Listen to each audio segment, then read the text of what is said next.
Hey man, say what you want to say, man, but this is Ty Talks. I'm your host, Tyran Daves, and I'll be breaking down some topics in the world of sports, debates, hot takes, and all the moments that keep the game talking. Remember, like, share, subscribe.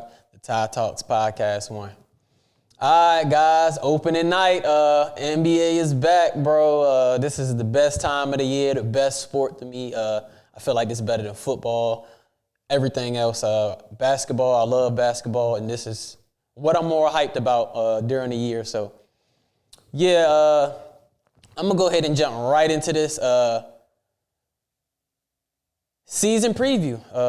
We got the Rockets versus the Thunder opening night, and we got the Lakers versus the Warriors opening night.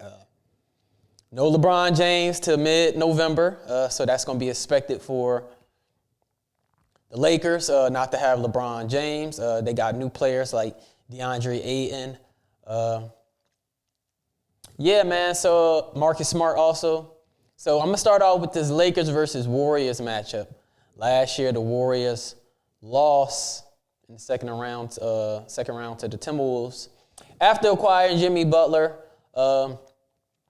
Stephen Curry messed up his hamstring in the playoffs, so they couldn't really see how the team was going to fit and gel together. This summer, the Warriors added Al Horford, De'Elton Melton. They signed Kuminga back. They just waived Seth, but I hear he's going to come back eventually. Yeah, man, the biggest acquisition to me is Jimmy Butler having a full season and Al Horford stretching the floor. They haven't had a player like that stretch the floor in a long time. It's going to be insane to see how the Warriors is. I'm kind of scared of the Warriors in a sense just because they're the Warriors championship. They done been through everything, and they still got Steph and Draymond. As long as they got them, it's together.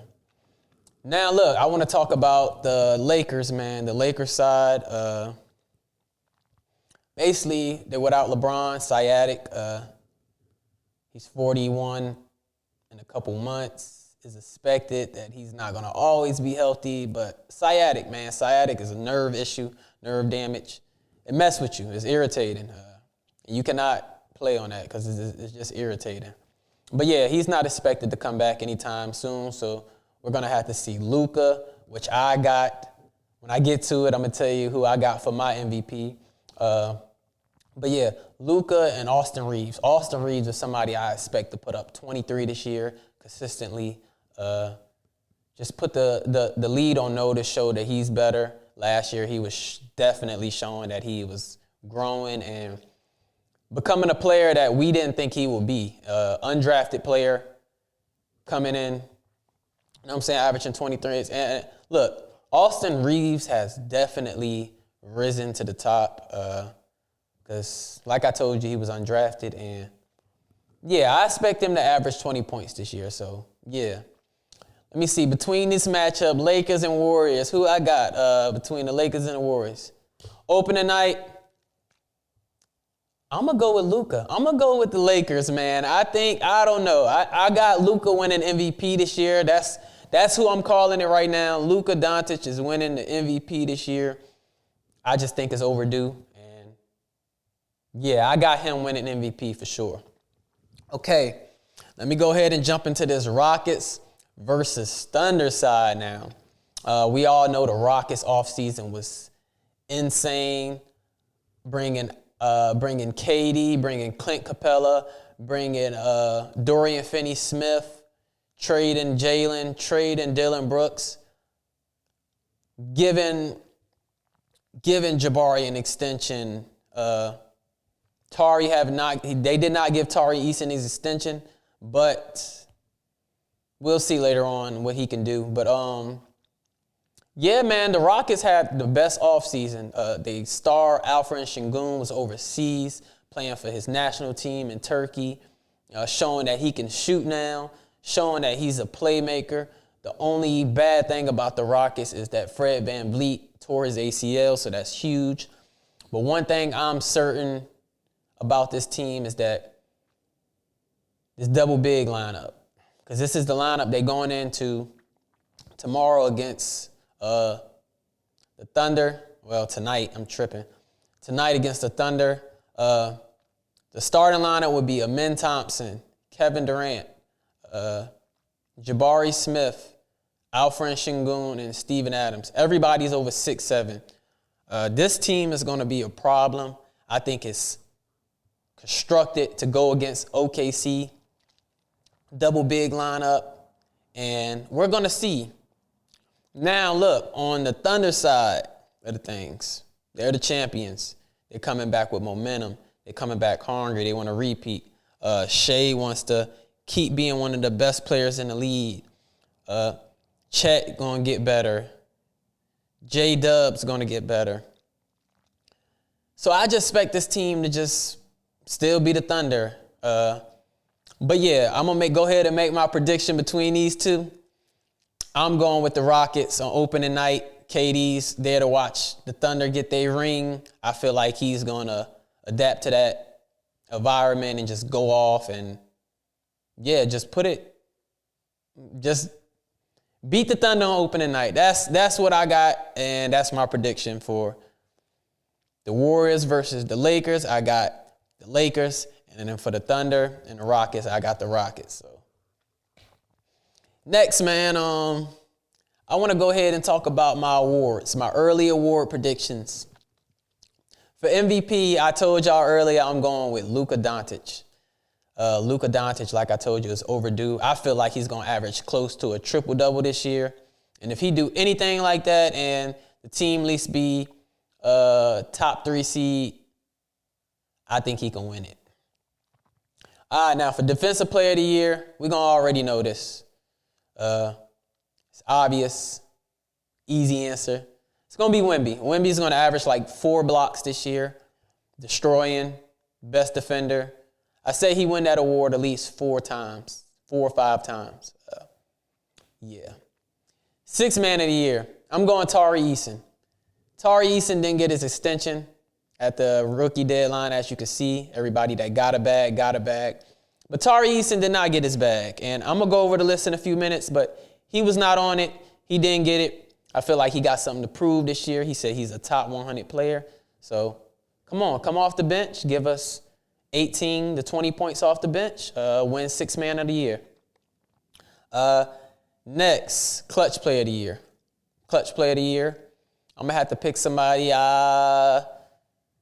Devin Booker. I'm going to go with Devin Booker. Devin Booker's back by himself. I feel like if he can put it together and just be the same player he was a couple years ago, maybe they can roll. Maybe they can find something. Maybe they can be long as Mark Williams is there for them opening night, I think they'll be fine. But, yeah, man, I don't think Jalen Green's playing. But, yeah, I'm going to go for Clutch Player of the Year. I'm going to go with Devin Booker.